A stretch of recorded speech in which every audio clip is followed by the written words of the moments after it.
கன்றோடு பசு வந்து கல்யாண பெண் பார்த்து வாழ்த்தொன்று கூறுதம்மா.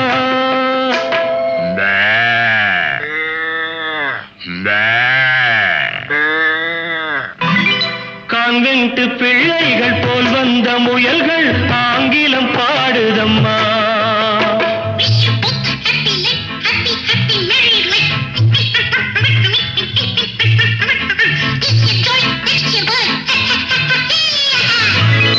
பண்பான